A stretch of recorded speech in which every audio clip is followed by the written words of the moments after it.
Okay, so we're moving right now to, we're moving on to the graphical model. So yesterday or the past week, we worked on algebraic models, so anything that talks about equations and then solving using equations. Now we're gonna solve using graphical models. We're gonna learn how to graph using Excel, okay? How to plot the points, how to find the line of best fit, and how to find the equation of that graph using Excel, so we don't have to do it by hand. Technically, you should be doing it by hand, but then when you get to college, they don't accept that, and they expect you to know Excel. Okay, so this is why we're doing this chapter. So we're gonna start with some trends in graphs. So we're gonna look at graphs, we're gonna look at what's happening in the graph. Is it increasing, decreasing, constant increase, constant decrease, not constant, what's happening? And then, because this will kind of help us predict what kind of relation do I have. So a graph is a visual representation, right? It's something that you can visualize. I can give you a table of values with 1,000 points, right? You're gonna look at them for 10 days and you're not gonna know what's going on. The minute that you plot them on a graph, you can tell right away if what's happening, right? What kind of trend do you have? So it's a visual representation of the relationship between two quantities.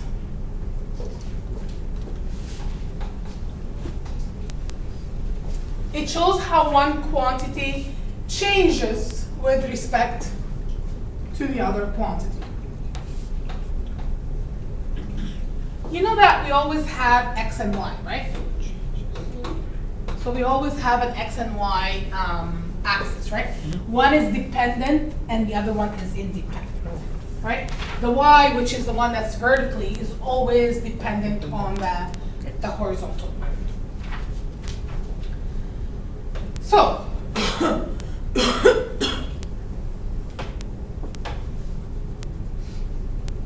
let's look at the first situation. We describe the relationship shown in each graph, and then they want us to be specific. So if you look at Jack's babysitting, what I am comparing. What am I comparing? So let's look at the first graph, right? What am I comparing? What's my dependent and what's my independent? It's earning and the hours worked. Okay, so which one depends on which? Earning is dependent on hours worked. Good, and it makes sense, right? I mean, how much you work, right? How much you make, how much money you make depends on how many hours you work, right? Makes sense. Okay. Now, what's happening here? What kind of graph do I have? So, if you're looking at this graph, describe this graph for me. What is it? It's a linear? It's a linear function, right? It's linear. It's a line, right? So we have a constant. Is it increasing or decreasing? Increasing, right? So this is what we call a constant increase because it's a linear. Okay. So that means if you take 2 points, right, you have the same increase between the points. Okay, and that's what's known about linear function. Okay, so it's a constant increase, right? So basically, if you work for 1 hour, you're gonna get $10, right? If you work for 2 hours, you're gonna get 20. 3 hours, you're gonna get 30. 4 hours, you're gonna get 40. So this is a constant increase of $10 for every hour that you work. So let's write that. So as the number of hours increase, or Jack works,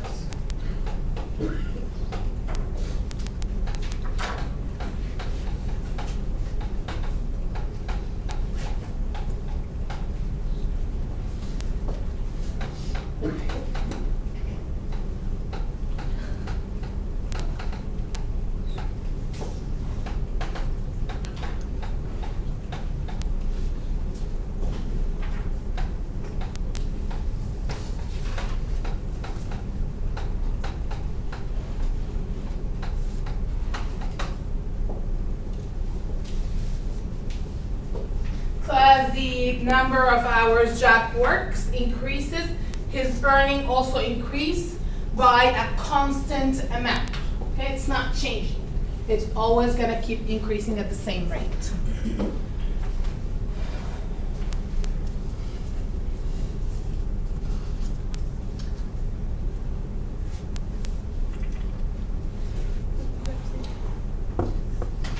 Then we have the amount of a compound interest investment. So the second graph. So what's your dependent, what's your independent? So dependent is amount, and independent is time. Is the time, right? So no matter how, like the time is how much time you're gonna put that money into the bank, right? To earn that interest. And then the amount is the amount of interest you're earning over that period of time. Good. Now, if you're looking at this, is it linear? No. No. No. What shape is it? Problem. It's a problem. You see that it's a half parabola, but it's actually what we call exponential. Oh. Okay? This is how an exponential graph would look like, right? Where you have, Yes. right? Still, But it does look like half of a parabola, I know, right? still stuck in my head. Yeah, because if you actually draw this other half right here, Yeah. right, it's gonna problem. go, it's gonna be this, right? Okay. Now, is it a constant increase? Is it always increasing at the same amount? No. No, right? So you see that you have a small increase at the beginning, right? Where it's not changing a lot, but then as you go up, you have a larger increase. It's getting steeper, right? The line is getting steeper. Now, a compound interest, I don't know if you guys know what a compound interest is. Do you guys know what that is? So let's say you put $100 into the account right now, okay? And they say that they're gonna give you 10% compounded, let's make it simple, annually, okay? So the first year on that $100, you're gonna get 10%. So how much are they gonna give you? 10% of 100 is 10. $10, right? So they're gonna give you $10. That's after a year, they're gonna give you $10. Now how much do you have in your account? 110. 110. Good. Now, for the second year, they're gonna give you 10%, but not only on the $100 that you started with, now they're gonna give you a percentage on the 110. Okay. So now your money that you're gonna get, the interest is $11, right? So now you have 121 into your account. Then the next year, it's gonna be 10% on the 121. So you see that it's gonna start adding up even more quickly. It's not gonna be a constant. It's not gonna be like this. If it's $10 every single year, then it's gonna be a linear function, right? It's not gonna change. It's $10 every year, right? But when it's compounded interest, you get interest on the interest earned as well. Okay? So it's if you're actually getting that interest, it's a better option for you. Okay? If you're paying that interest, on the other hand, it's not a very good option. Yeah, it's not. Okay? Because you're paying more money. Okay? So let's write what we see here. So the amount of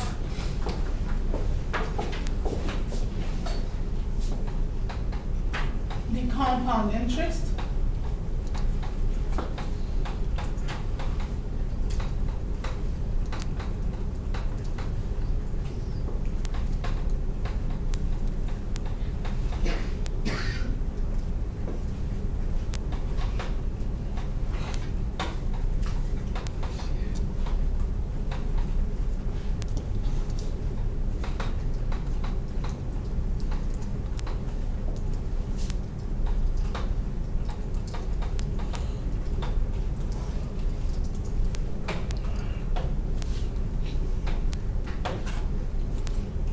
so it increases over time.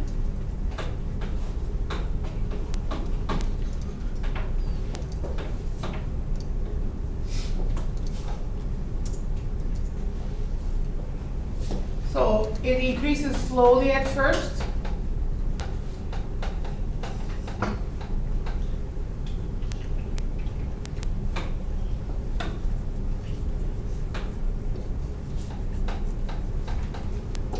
And then very fast.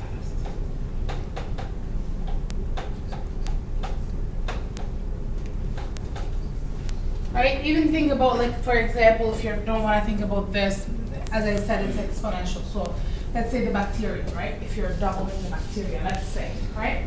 If you start with 100, right, and then you're doubling that, so that's gonna be after, let's say, a month, you have 200. After 2 months, you have 400. Then you have double that, that would be 800, right? Double that would be 16. So you see that at the beginning, yes, you only went from 100 to 200, 200 to 400, but now you're going from 800 to 1600. So your increase at the end is much, much faster than at the beginning. Okay? So that also an example where you would see that kind of relation. This is their own graph here. So the graph for this one should look like this.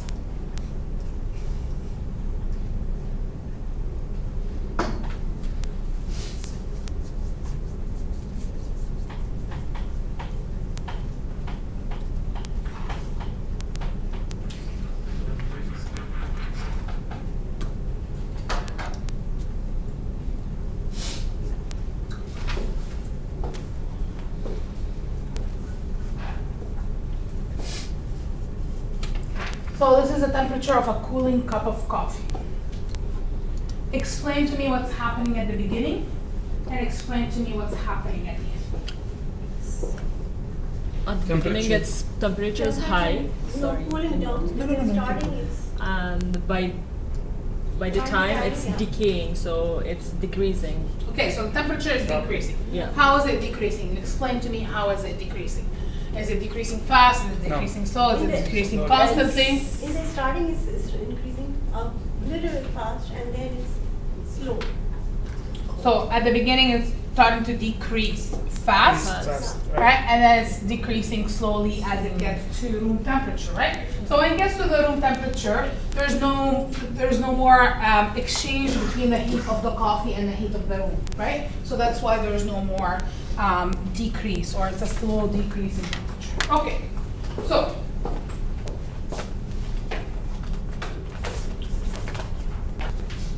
Please.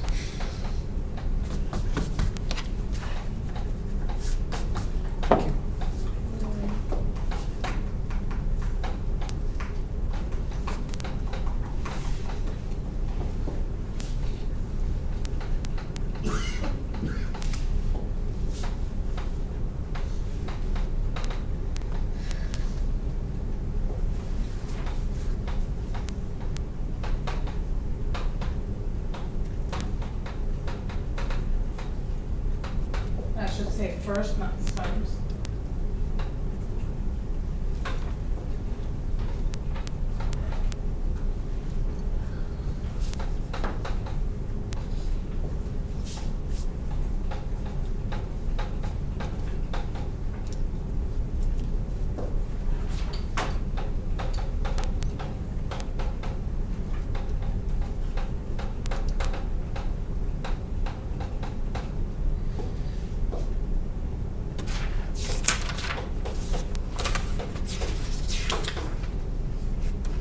So at the end, you're leveling off at room temperature, so you're not changing, the temperature is not changing after.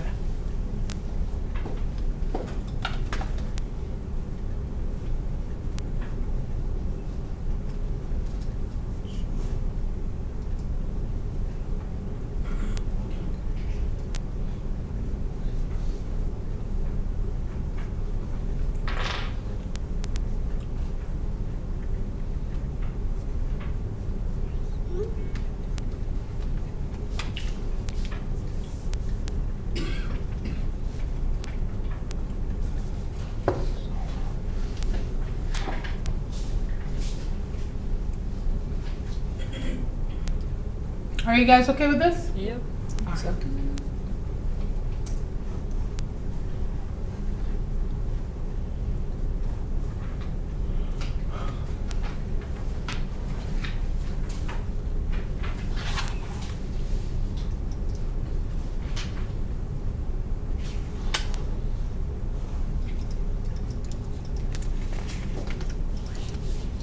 Now, if you look at this one, What shape is that? Wobbler. That's a parabola shape, that's right. So, and it's opening down, right? So Reflection. It's the max one. we have a max. Good.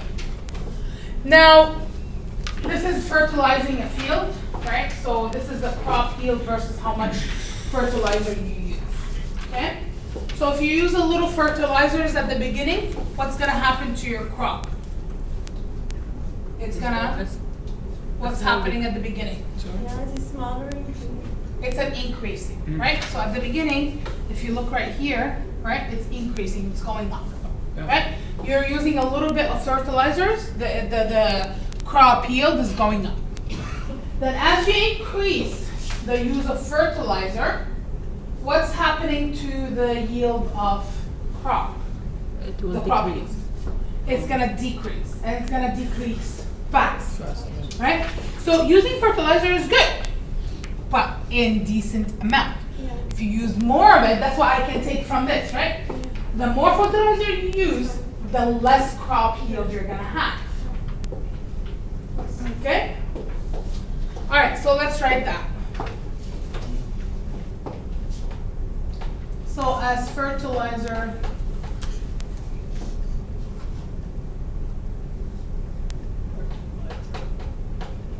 use increase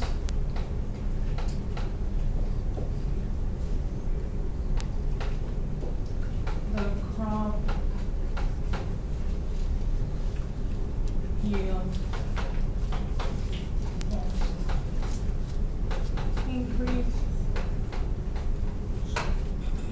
to a max, right?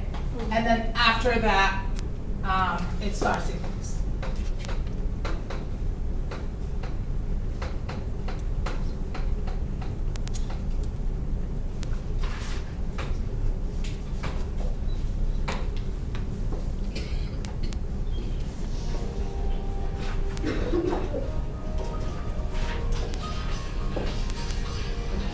Okay. Now, basically what we have seen right now is we have seen different relationships and how they're increasing or decreasing. Is it constant, is it not constant, according to the independent and dependent variables. Okay? Now, we all the time, we look at graphs where it's not one thing, right? A lot of times when we do studies or when we collect data, the data are not gonna be perfect, right? You're gonna see an increase and you're gonna see a decrease and you're gonna see an increase, fast, slow, right? So we have to be able to read this trend, okay? So, This is called line graph.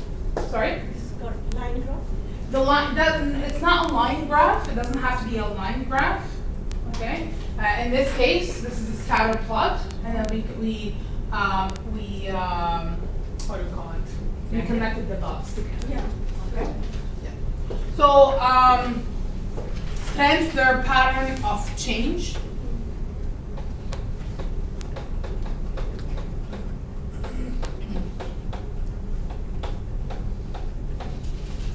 In a graph, and they're used to justify decisions and make predictions.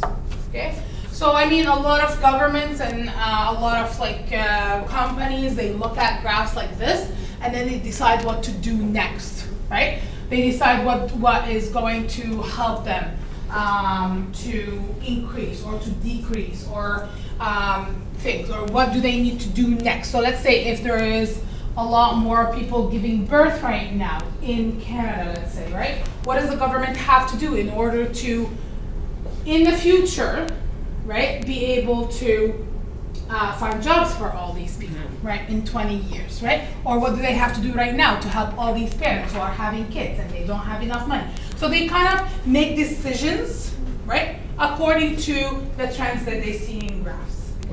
Okay? All right. So if you're looking at the graph on the side, so this graph shows the number of births in Ontario from 1945 to 2005. Okay? So basically what I see right there, I have already split the graph for you in different sections, A, B, C, D, and E. I think E and F too. Yeah. So what do you see? If you want to explain to me, do you see, so there's three broad groups that we see here. What are they? So, at the beginning, So 1994, what do you see there? it's increasing, So we see increasing. What else do we see? and then Decreasing. We decreasing, have decreasing and then and then slowly, almost constant. Yeah. Almost constant, right? So the three broad groups that we see are increasing, decreasing, and constant.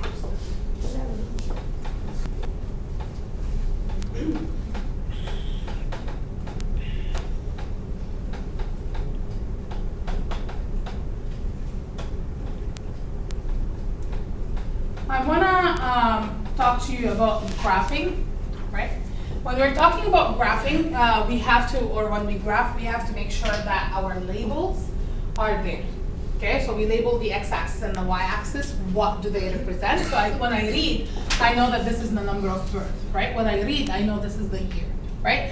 Also, you have to include a title. So in this case, I know that this is the birth in Ontario, right? Between the year 1945 and 2005, if I count how many years, right? And I know that this represents a number of birth in whatever, like in just numbers, right?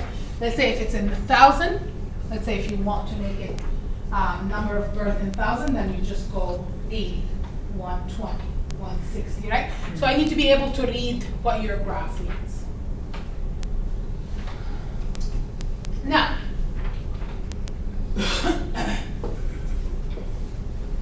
so the graph is already divided into intervals of time to match the broad groups. And what can you tell me what happened between 1945 and 1960 in Ontario? Increasing? Increasing rapidly, slowly? No. Rapidly. Rapid. Rapid increase, right? This is when we had the baby boomers, right? yeah. Right. Right. So this is, we have a number of birth rapidly increased to a maximum of what looks like about 160,000 birth in 1960, right? So we started with only about, I want to say about 90,000 birth in Ontario in 1945, and then jumped all the way up to 160,000 birth within the 15 years. Okay, so that means in 1960 there was 160,000 birth in Ontario alone. Wow. Okay? This is after the World War II? Yep. Yes. Yeah. All right. So the number of birth.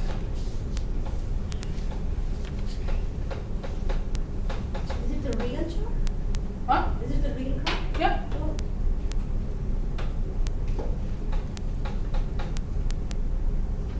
Rapidly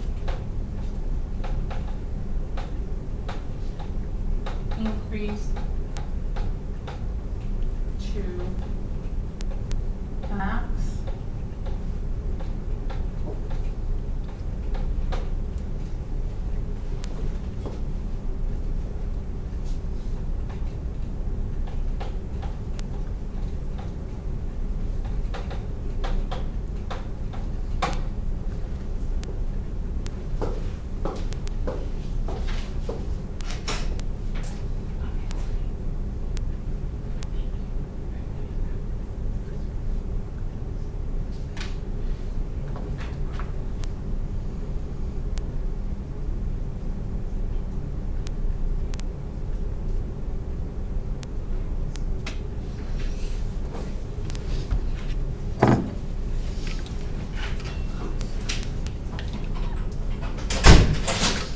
All right, so what do you see between the year 1960 and 1975? So between Decrease. 1960 and 1975, what do we see? Decreasing Decrease. slowly. Decrease. At first, actually, it was Fast. decreasing rapidly, Rapidly, right? Because we see that right, that one going down all the way to about 140, right? So that's 20,000 in 1 year Right. decrease, right? and then we see like a slower decrease in the next 2 years. Okay, so we're gonna say that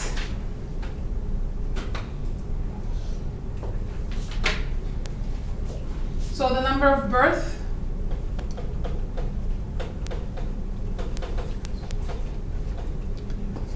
decreases rapidly, then more slowly,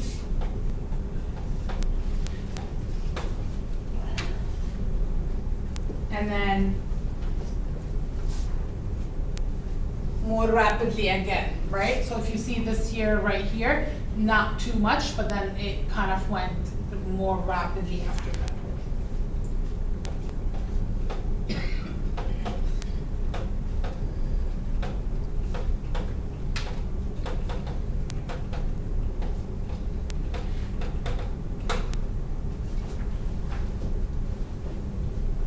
And then more rapidly again, slow.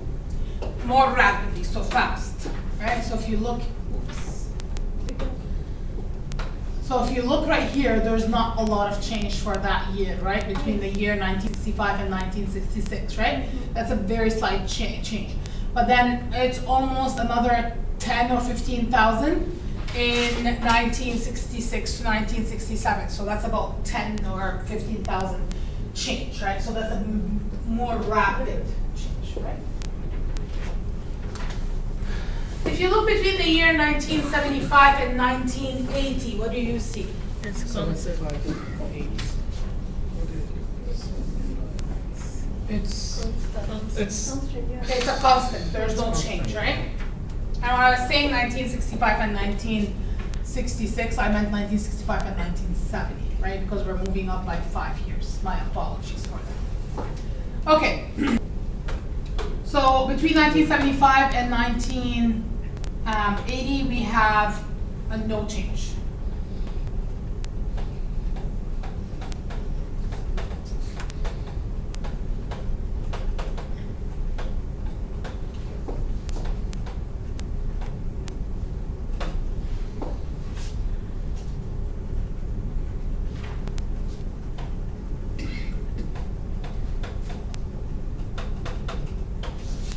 That's constant. I know it doesn't look like constant. No, it's What I not just constant. wrote. It is actually constant if you look at the graph. After 80, it's not showing that. It's again increasing. Yeah, that's after, but I mean in this year, Yeah, right? it is, here, right? it's constant. Yeah. After, you can say that it's growing. That's right. So the next one, we have between 1980 and 1990. So we have an increase, right? It increases slowly at first, but then after that we have a double, right? If you look right here, that's a more steeper increase. At the beginning it was a little change, but then after that it increased fast. So we have to expand all the dots.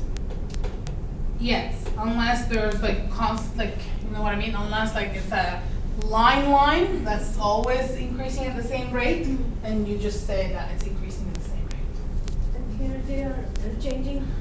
it Changing the steps, slope, so there's- right? so Yeah. we have to expand. So birth, number of birth, increase slowly.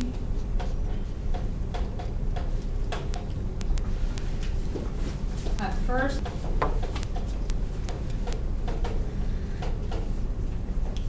And then